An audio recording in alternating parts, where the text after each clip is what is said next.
Well, happy 4th of July weekend. Yes, you guys can clap for that. Let's go. By a show of hands, who went and saw a professional, and I say professional, fireworks show last night? A few people. Who saw a semi-professional, somewhat illegal fireworks show? There we go. This is why we're in church today, because all of you are sinners, okay? No, that's all right. I can partake in that too. I have to tell you though, I have a 2-year-old son and a 12-week-old puppy, and so I will unashamedly say I was in bed by 10 o'clock last night. So I heard all of you having fun, but I was partaking from the confines of my bed. So I'm glad you guys got to enjoy. And if you can't tell by now, if this is your first time here at this church, we like to joke around, okay? We don't take ourselves too seriously, so if I say something that you're like, wow, that was kind of harsh, odds are totally joking, okay? So if you want to write me an email and say, I can't believe you said that, please do that, because I want you to know my heart. I only make fun of the people that I like. So it's fun. It's back to like the good old middle school days, and that's kind of how I operate. So my name is Derek, and I am the executive pastor here. Pastor Chris, he is the lead guy. He started this church many years ago, and so I just like to keep him in line, keep him in check, because he needs that every once in a while. And I primarily get to work with a lot of youth and kids, and so it's so good to see so many young faces in here, and I kind of blend in with them, and so it works out super well. But it's seriously so good to see you with you. We are back to one service. Up until this point, we've had 2 services due to COVID, and so we are back together in one service all together, and some of us got to sleep in more, and life is good. All right, so make sure next week, though, is when we really kick things off. Due to the governor's most recent statements and with what works for our church, we get to have live music back up here starting next weekend. We get to have childcare available in nursery and pre-K. Yes. So we are getting back to normal, okay, if there is such a thing anymore. And so we are excited to get everybody back together. Kids are going to have their own program. We have just an amazing team of volunteers who work with our kids that are just top-notch. And so they're going to be ready to rock and roll. Our worship band's going to be ready to rock and roll. It's just going to be awesome. And so with that, I just want to direct your attention to 2 things that are in the back of your chair. The first thing is a Connect card. It's the more rectangular, longer card in the back of your seat back. These are so fundamental to our church, and here's why. We thrive on relationship here at the Bridge. And so we don't want you to come in the door and walk out the door with getting to meet myself or Pastor Chris or our team, and we want to get to know you, because the reality is that we want to be a part of your life as much as you want us to be. And sometimes you just need that little extra life and encouragement throughout the week. And so a Connect card is the best way for us to get to know you and for you to get to know us. And so if you wouldn't mind just filling one of those out, we have 2 black boxes on the side of the wall over here, you'll see. Normally we have our ushers kind of pass a plate and you drop them in there and life is good. But with COVID, we're trying to be extra cautious and respect everybody. So you can drop those off right there, which also brings to our offering envelope. That will also be in the back of your seat pocket. And here's what we say about the Bridge Church and when it comes to finances and everything else. We just ask that you would do what God's calling you to do. That's purely all we're asking you to do. In the Bible, it talks about the first fruits. And what that means, when they're harvesting the crop over 2,000 years ago, they'd have this big harvest of everything. And they would give the first fruits, the best of it, to God, saying, God, if it wasn't for you, we wouldn't be able to have this harvest at all. And so as a way of saying thank you, as a way of honoring you, we're going to give you our first, and we'll use the rest of it after that. And I just think that's such a beautiful picture to go, God, I trust you with everything, and you are awesome. And I'm thankful for the job that I have. I'm thankful for the health of my family. I'm thankful for whatever it is in your life that you're thankful for. We honor God that way. And so no pressure either way. We just want you to do what God's calling you to do. So if you don't mind joining me in prayer, we will kick this wonderful Sunday off. God, I thank you so much for the people of this church. God, I thank you for the new guests who are stepping foot in our doors and saying, I want to check this out. God, I pray that they would feel welcomed. I pray that they would feel like they're home. I feel like they would know that whatever they came in carrying, God, that you love them and you accept them. And God, for those who have been here before and for those who consider the Bridge their home, God, may they feel that as well. May they be able to feel like they can walk in and just be themselves. And so, God, whatever it is today that is heavy on our heart, whatever it is on our heart today that is good, and everything in between, we just pray that we would find you in the midst of this moment. We would find you where we're at. And, God, that today we'd walk out of this place feeling more encouraged and more uplifted than we walked in. Take this offering, take these Connect cards, bless it and multiply it for your goodness. In Jesus' name you pray. Amen. I have a favor to ask you guys. If you see me collapse on stage spontaneously, just maybe 1 or 2 of you just come and pick me up. I am excited to be with you guys this morning because it's been a good weekend. Yesterday I ran 30 miles, which is kind of crazy to think about.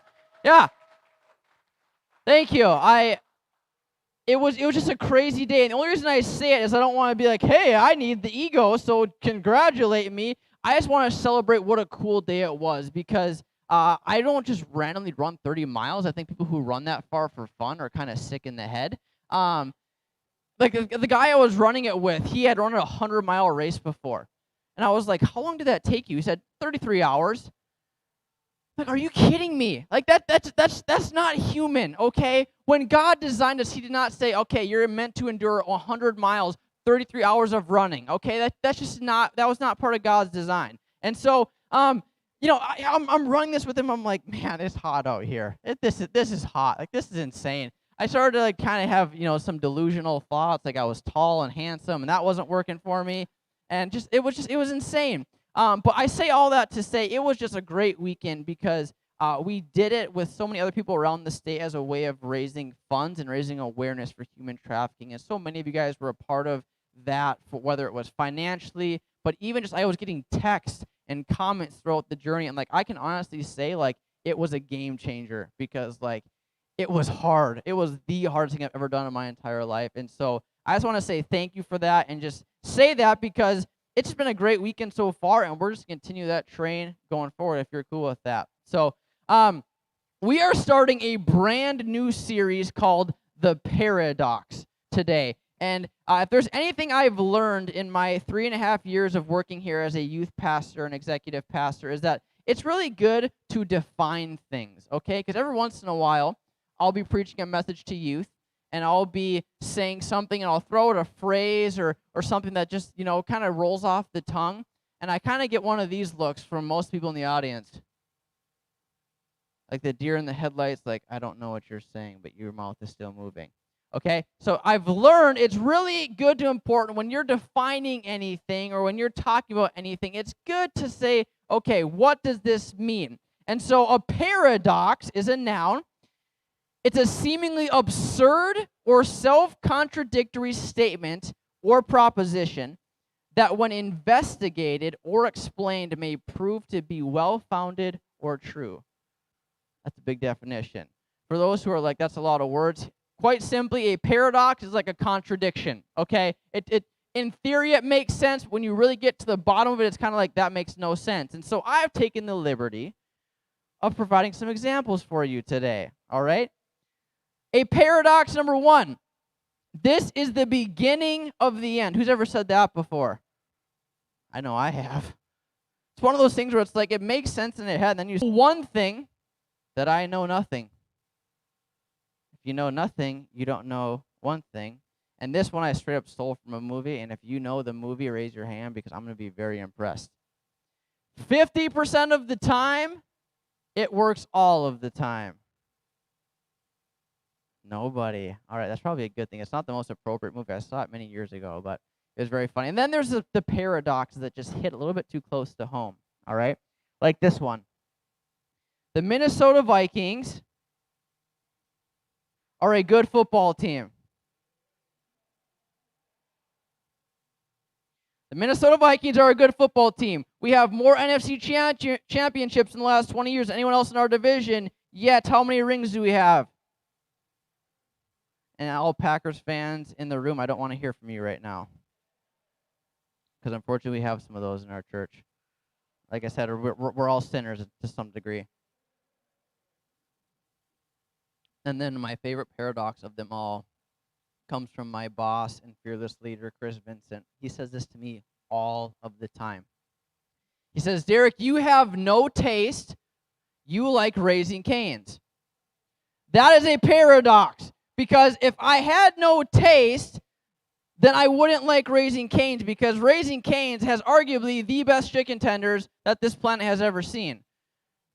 Thank you.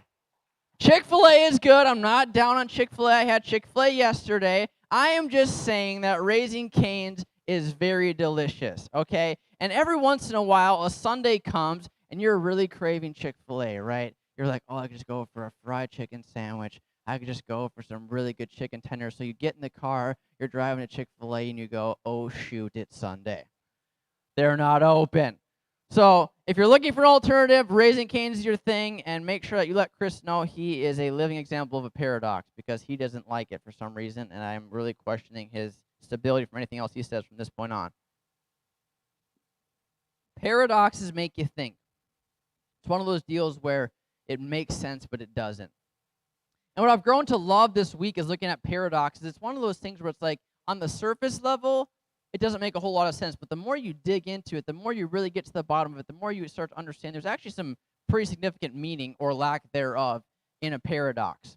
And so this morning, I'm going to introduce a series called The Paradox. When Chris came to me and kind of explained what he wanted to talk on for the next few weeks, I was super encouraged, because There has been a paradox in my life that I have been living and praying and processing for like the last 3 to 5 years of my life, honestly. And so I am excited to share it with you this morning. And so it's going to be on the screen.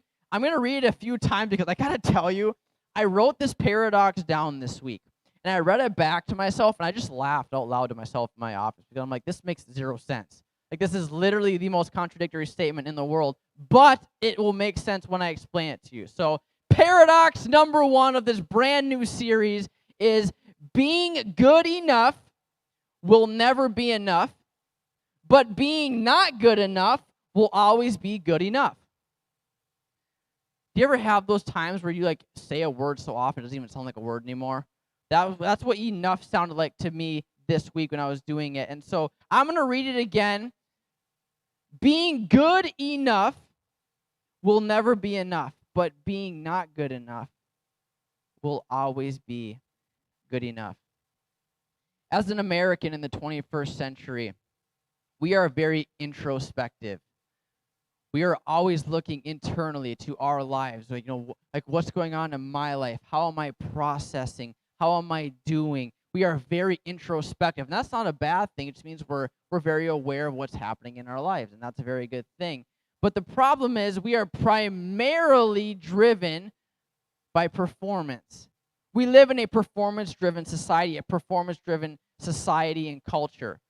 For those who have been employed for any number of time, you've probably had a performance review, right? Where you sit down with your superior and they have a list of criteria of objective tasks or things you're supposed to be accomplishing. And depending upon how you're doing those and performing those is depending upon how well you're doing. And usually how well you're doing means how well you get the raise or the promotion or whatever it is. And it's all based upon your performance. Those who have high school age kids, you're probably looking at comprehensive and standardized tests such as the ACT, the SAT. Your students, and you're pushing them to keep their GPA. It's a lot of just 3-letter words or acronyms, all right? ACT, SAT, GPA. But they're all measuring sticks as to how well your student is doing, how intelligent they are, how wise they are, how well they're doing, how well their work ethic is. So when they go to college, the university, the trade school, whatever it is, can look at your student, not knowing them from Adam, and can go, based upon these criteria, based upon their performance in these things, is how good of a student, how good of a worker, how good of a person that they are. And so immediately you're judged on your performance. We've all had one of our favorite TV shows canceled because the performance wasn't there, and then you cry and you're like, there's no resolution. I've had that way too often in my life. I need to pick better shows, apparently. And then parents, you know this when you get your report card sent home with your student, and you open it up, and sometimes it's really good, and sometimes it's grounding and chores and dishes and all the likes of that. In our world, the guardrails by which we live our lives is inherently tied to our performance. It's tied to how well we are doing. And it's good to be accountable. It's good to have these things in our life going, you know what, am I on track? Is this really, what I need to be doing? It's an accountability, it's a guardrail. But the problem is that we get so conditioned to performing and doing well that it's all we ever think about. And we start to tie our identity, who we are as a person, to how well we perform in things. Like, if I do this well, then I must be successful. If I get my weight underneath this number, then I'll be healthy. If I get my bank account up to this high, then I'll be successful and rich probably. If I can get, my son, my daughter, my spouse, my sister, my brother to do this or to say this or to give me this, then I must be doing well. If I can get the promotion, then I'll be doing well.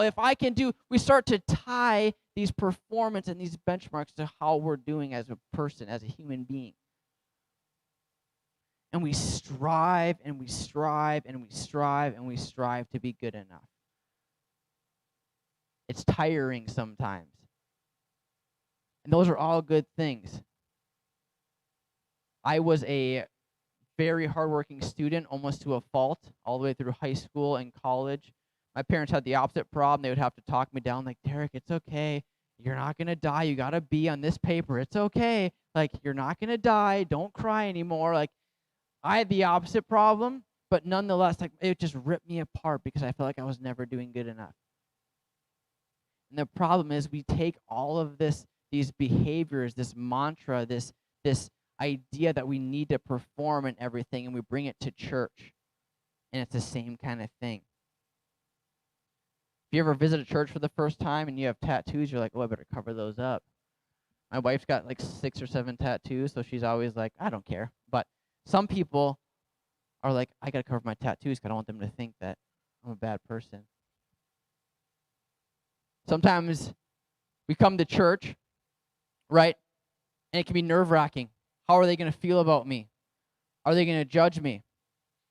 I smoked last night. I smoked on my way here, so I better make sure I put some gum in. Maybe I better make sure I brush my teeth so they don't think that I smoke, 'cause that's bad. I better make sure I brush my teeth because I drank last night. I don't want them to know that I've got alcohol in my breath. I better make sure that I smile super big so that they don't ask me what's going on when really life is hard right now. My life's kind of in shambles. And we have all of these things that we carry into church with us on a typical Sunday morning. And the problem is that we think that we need to perform in church as well. We need to have the perfect image. We need to look right. We need to fit the bill, because if we don't, then we're not welcome. And if we're not welcome, then God must not love us. And if God must not love us, then I'm just the scum of the earth.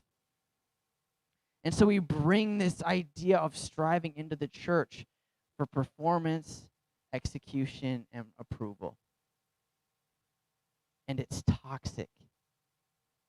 Not for the church inherently, but just for ourselves. Because the reality is this way of living, this way of coming to church is actually a contradiction. It's a paradox from what God ever wanted for us.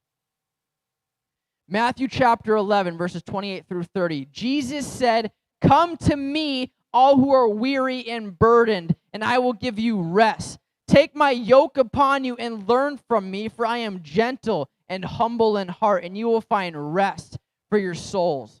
Hebrews chapter 12, verses 1 and 2. Let us run with perseverance the race marked out for us, fixing our eyes on Jesus, the pioneer and perfecter of faith. For the joy set before him, he endured the cross, scorning its shame, and sat down at the right hand of the throne of God.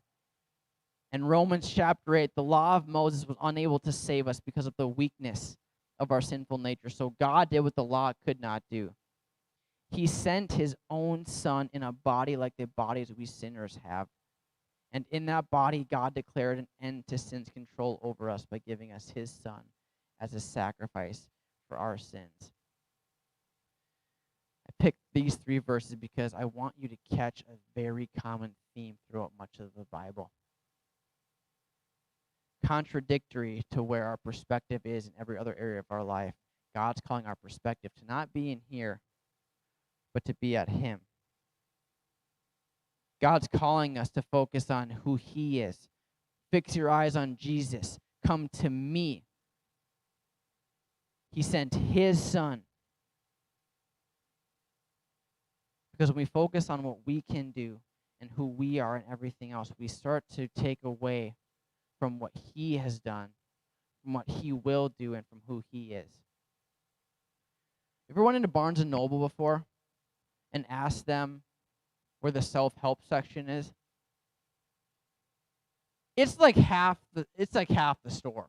Okay? Like they might have one little segment, but like when you go to a bookstore, the whole point of a book is to teach you something, to educate you on something, to make you a better learner, to instruct you on a topic or to help you in some way. We're so used to fixing ourselves and acquiring things for ourselves and fighting our own way is that we get so used to it, right? Like, my finances are a mess, so you know what?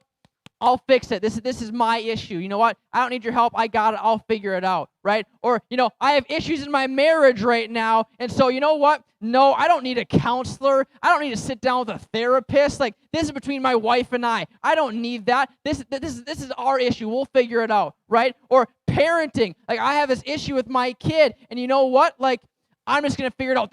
You can tell me how to raise my kid? I don't think so. This is my kid, right? And we get so used to my issue, my problem, my way. And there's nothing wrong with that. I understand. I do the same thing in my life. But when it comes to church, when it comes to Jesus, our focus cannot be on ourselves. It's got to be on who Jesus is. Because if we want to really see ourselves for who we are, it's not going to be found by looking inside. It's going to be by looking through his eyes. And so we got to get back to looking through who he is. God's telling us, I want you to focus on me. I want you to come to me. I want you to seek me with everything, because that is where you really find your freedom. That is where you find your approval that you're so desperately looking for. We will never, and I mean never, be good enough in the eyes of Jesus by doing it ourselves. But Pastor, I read my Bible every single day. That's perfect. That's awesome. Good for you. But Pastor, I don't cuss anymore, so you know what? I'm getting it figured out. Hey, but Pastor, you know what? I come to church every single Sunday. That's got to account for something. But Pastor, you have no idea what I do Monday through Saturday. I do so much volunteer work. I help feed the homeless. I help do this. I give to this organization. That's got to be account for something, and it does. You're changing lives. You're getting better. You're doing something beyond yourself, and that is awesome. But I got to tell you something. When you get up to heaven one day, when you sit before God, there's not going to be a scale in front of you. He's not going to say, you know what? You had this much good stuff in your life, this much bad stuff in your life, and whichever is heavier depends where you go. The Bible is very clear that that is not how we go to heaven or the other destination. It's not good versus bad. It's something so much deeper. The Bible says, for the wages of sin is death, Romans chapter 6. What does that mean? It means that when we sin, when we screw up, I don't know about you guys, but I've sinned every once in a while. It's been a couple of minutes since I've sinned, you know. It just happens, okay? We think things, you know, we say things, we make hand gestures of a certain finger at a certain someone when we're driving a certain place, you know, like we all screw up, okay? And if you don't screw up, like, I got to have a conversation with you because you have something figured out that I don't. So, like, we all mess up. We all sin. And when we sin, we're separating ourselves from God. We're no longer holy. And when you look back at the Old Testament of the Bible, they were holy when they were clean, when they were righteous. And so whenever they would make a mistake or do something that was ceremonially unclean, they would have to literally go and bathe themselves and pray, and, like, you know, a couple hours later they would be considered holy and righteous again. And so I don't know about you, but I would probably run out of water if I had to take a bath every time I made a mistake, because there's not enough water, there's not enough energy in the world for that. But the problem is, when we're not holy, by definition, we can't enter heaven. If God is perfectly just, if God is perfectly righteous, the only way we can be in heaven is if we are flawless and holy and perfect. And the issue with that is that if we're not, there's only one other place for us. And that's not an encouraging message. I don't know about you guys, but I'm glad I came to this church because they're talking about some uplifting stuff. This is really hard for me to wrap my head around, but the idea is you are never going to be good enough in the eyes of God by doing it yourself. You can read your Bible from noon to midnight. You can exclude yourself. You can give all of your money to the poor. You can do all of that, and that is all amazing and awesome stuff.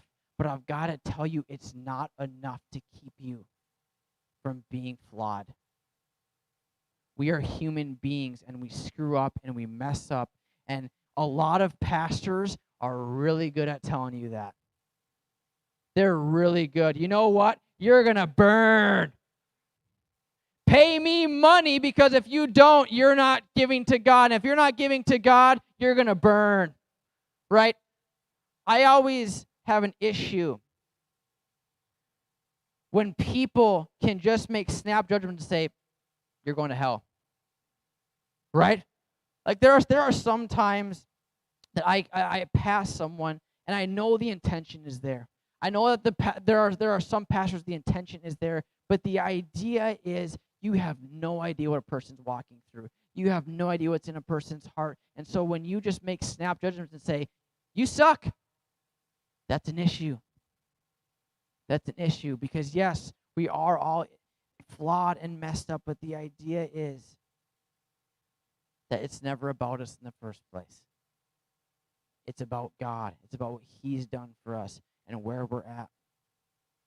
And I say all this to say it does not come from a place of study. It comes from a place of real experience in real life. I said for the last 3 to 5 years, I've been living this paradox in my own life. Because when I was a freshman in college, I went to NDSU. I was a chemistry major. If you can't tell, I like just hurting myself. Chemistry major, running far distances. I like to do challenging things, apparently. So I went to NDSU, and at the time I had believed in Jesus. I'd given my life to Jesus, and life was good.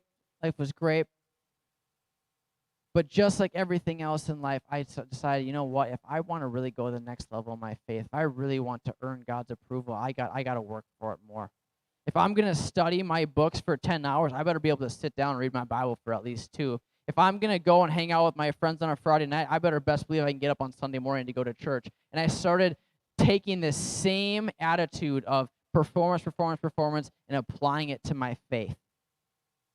And it started a vicious cycle in my life of having to always earn God's love and earn God's approval. And it got to the point of where sometimes if you come here in January, we do something called prayer and fasting, which is just purely a practice of, you know what, I'm going to take a lunch or I'm going to take a dinner, and the time I'm normally going to spend it eating, I'm going to pray during that time. That's prayer and fasting. And so as a freshman in college, I decided, you know what, I need to start prayer and fasting way more. And so I started one night. I was like, you know what? I'm just gonna skip dinner tonight. I'm gonna pray for that time, and I did it. And it was great. I ate lunch the next day. I was like, no, I'm gonna do that again. I did it again. But then, as I'm sitting there praying, I'm like, maybe I'll skip breakfast too. That'll really put in some brownie points with the big man upstairs. Like that's really gonna get me to the next level. So I did that. I skipped dinner, and then I skipped breakfast, and I ate lunch. And after a while, that turned into a very, very unhealthy. There was days where I'd eat one meal and then go 7 without it. There was one day I was like, you know what? Like maybe I should just skip water entirely. Like, let's just not drink water for a full 24 hours. Like it got bad. And I don't know if you guys can tell, I'm not the biggest guy in the world. Okay. I kind of weigh, a certain. I'm not going to say numbers, but I don't weigh very much, and so it got really bad because I had done this for 2 months on and off intermittently. And I went home for Christmas break, and my mom brought me to the doctor because she's like, you are sick. I lost 25 pounds in 2.5 months, and I don't have 25 pounds to lose. And the issue was that I thought I need to earn God's love. I need to do this or else God's not going to be happy with me. I need to do this if I really want to go to the next level of my faith. And I took this idea of performance, being good enough, being the best. I took that from the world and I put it onto my faith. And it nearly killed me. Literally. I was very ill. And so after a while, it got better over Christmas break. I started to eat again, but I went back to college, being away from my family, being away from everything else, and those same ideas were still in my brain. And then one of the pastors in Fargo, where I was attending church, sat down with me, and he said something that will forever change my life.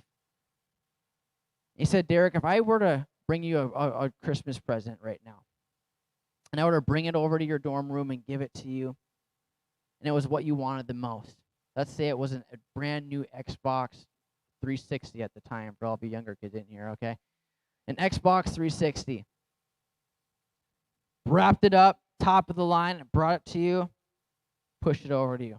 You opened it up, looked at it, and said, yeah, I don't want it, and pushed it back at me. How would I feel? Like, oh, you'd probably feel like junk.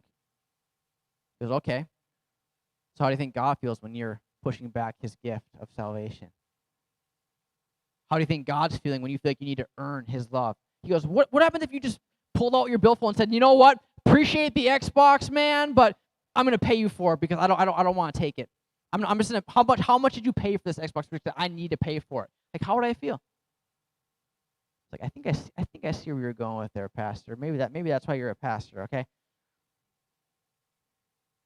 But he looked me straight in the eyes, and he shared this verse with me, and it has been a life-changing force in my life. It's Ephesians chapter 2, verse 8. God saved you by his grace when you believed. And you can't take credit for this. It is a gift from God. If we want to try to get our lives right with action, it's got to start with the belief first. If you reverse those two, it's never going to click. You're going to work yourself into a hole, because the reality is when we become acquainted with our weakness and our brokenness, it hurts. For those who have been in a performance review, you know what it's like when your boss is sitting there critiquing what you're doing, right? That's no fun. We don't like to be aware of where our faults are at. Who does like that? I don't know of anybody that does. We don't like to think that we are inferior to anything, and unfortunately, it happens way too often. And so then we don't feel good enough. We don't feel like we have worth. We don't feel like we have an identity. But this morning, our behavior may disqualify us from eternity, but our perfection will never earn it back. It's not about being perfect. It's not about having it all figured out and fixing it. It's about getting to the root of the issue. And this morning, I kind of wanted to leave you with this as I get ready to close. We all have something in our lives that is heavy, that weighs us down. Maybe it's an addiction to something. Maybe it's an issue with the relationship. Maybe it's the loss of somebody you love. Maybe it's whatever it is in your life. We all have something in our life that is super heavy, super intense. It always brings us back. Just when we're making progress in life, this thing brings us right back. You take 2 steps forward, 10 steps back. Like, you know what? I'm making progress in my life, but this thing, it just wrecks it every single time. And so here's what we do. We're like, you know what? I'm sick of this stupid thing. I'm sick of how it weighs me down. I'm going to get rid of this thing. And so what we do is we grab the rope and we try to run as far as we can, as fast as we can, this way. And so we're like, all right, here we go. And it pulls us back. So we go, oh, I'm so sick of this. I'm so sick of this. We get more slack in the rope. Like, I'm done with this now. This is not going to happen to me anymore. And so we get farther back, and we get ready, more slack, and we take off this far, and it pulls us back even harder. And so we do this in our faith walk too, right? I have an addiction to XYZ. I have an issue with this person, and I cuss them out every other day. I have an issue with this relationship in my life, and it's really toxic, but I can't get out of it. And we have all of these things, and we say, you know what, God? If you want to approve of me, if you really think I'm that good, then I shouldn't be struggling with this. I shouldn't have this in my life. I need to get rid of this. So you know what, God? Just give me some more time. Give me some more slack. I'm going to get rid of this. And we go back here. We get our running start, and time after time after time after time after time, our anchor pulls us back. Time after time. And each time we get pulled back, each time we make a mistake, we feel less than. For those who have ever stumbled in anything in your life, you know it's hard to bounce back time after time, right? So what we start to do is we start to go, you know what, God? Like, if I was really that good, if I was just really a person that loved you, I wouldn't struggle with this. I wouldn't have this in my life. Like, I need to get rid of this, God, if you're going to really love me, if I'm going to really do things, if you're going to really approve of me, I shouldn't have this. And so we do everything in our power, everything in our might to get rid of this anchor and to get rid of this and all of this. And you know what God says? He goes, Why don't you let go of the rope? Why don't you just let go? You might have this weight, but you're the one who's still holding on to the rope. You're the one who's still going, you know what? Like, I need to figure this out. How about you trust me at my word? Because the Bible says that when we give our lives to Christ, we are a new creation. And the old self of us is gone. When we say, you know what, Jesus, I am broken. You know what, God, I make mistakes. You know what, God, I am far from perfect. But Jesus, I believe in you. Jesus, I give my life to you. Whatever it is that you want to do in my life, God, it is yours. And God, I might not be perfect, but I just want to follow you and love you. It changes everything.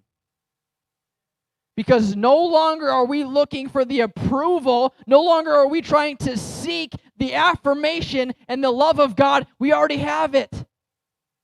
We already have it. And so today I'm calling all of us to freedom, because the reality is we're celebrating our nation's freedom today. We are celebrating the freedom of America and the liberties we have, but the problem is so many of us aren't free at all, because there's something in our lives that is so heavy that keeps pulling us back time after time after time. And God's calling us today, you know what? Just let it go. Just let it go. Because I got it. I've got you if you will trust me. And here's what happens when you let go. Not only are you free, but now you can walk all the way over here. You can walk down over here. You know what's over here and over there is other people who are struggling. This morning on my way in, I had my message all prepared. I had it all typed up. And then this morning I was just driving and I felt like God was saying, you know what? The purpose of freedom is not just to be free. The purpose of freedom is to help others get free. We can be free, and I can do jumping jacks up here all I want, right? But what if I use my freedom to go help somebody else? What if I use my freedom to go over to my friend's house who's struggling with the loss of a parent?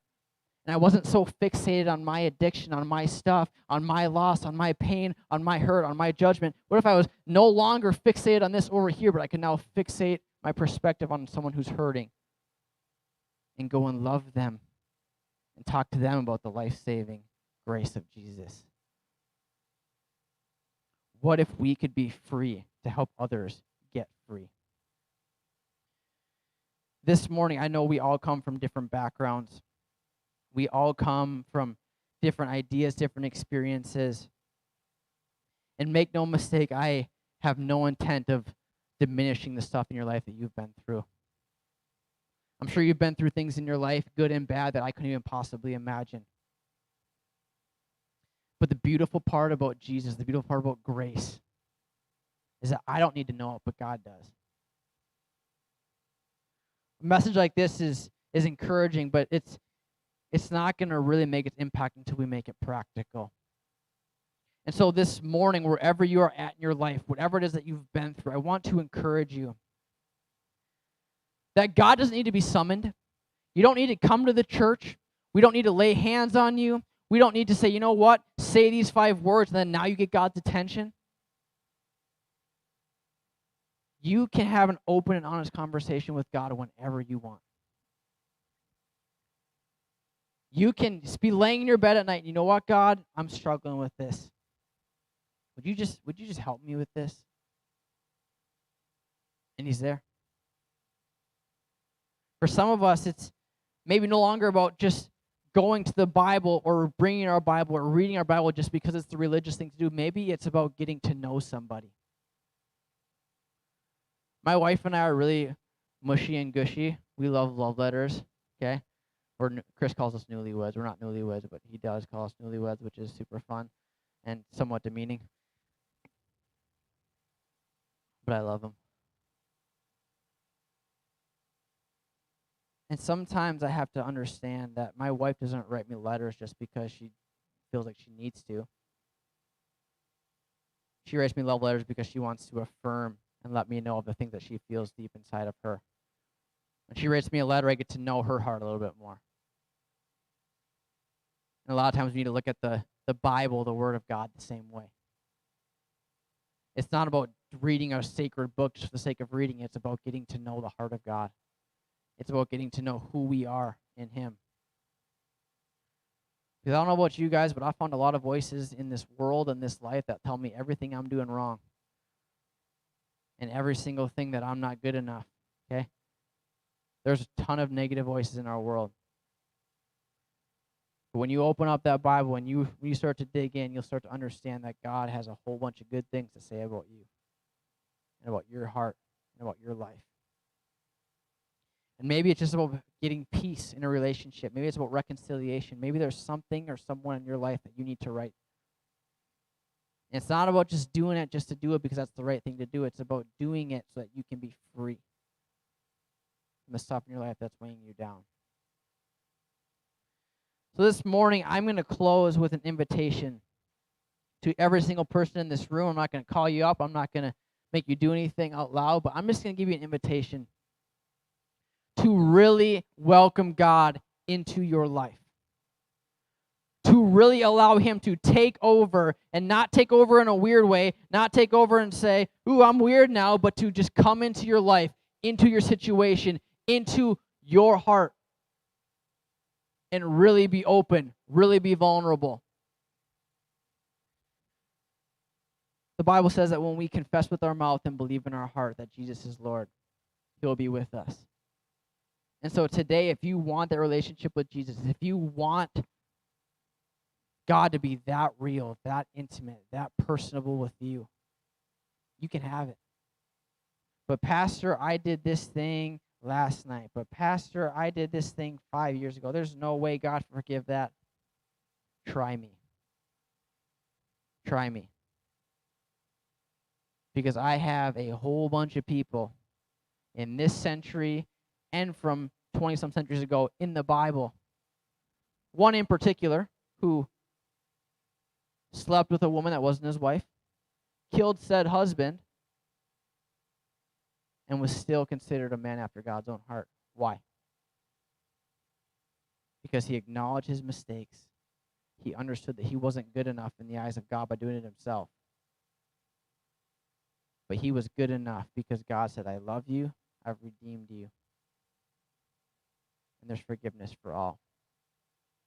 Tupper, if you could put that paradox, the one about being not good enough, the crazy one.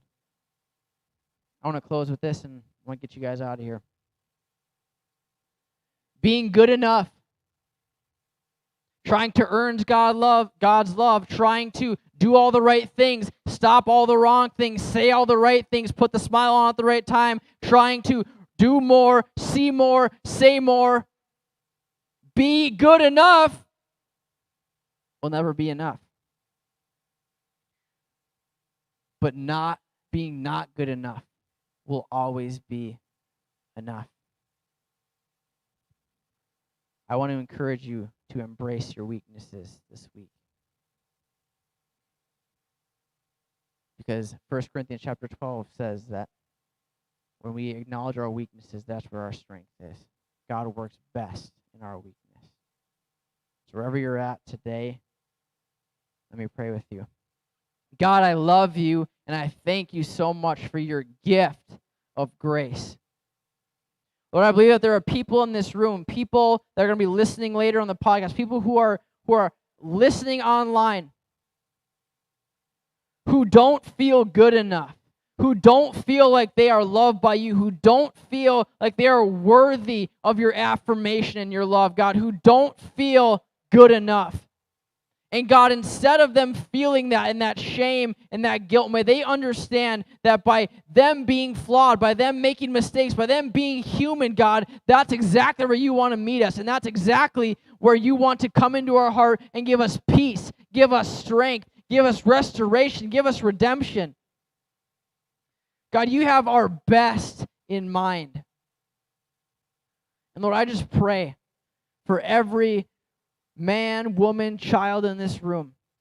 May they walk out this door knowing, God, that you love them. God, you love them more than they can even possibly imagine or conceive. And so this week, God, may they just draw nearer to you. May they chase after you. May they experience you in a way that is real and tangible. And every time they don't feel like they're good enough, may they know they are good enough because you say that they are.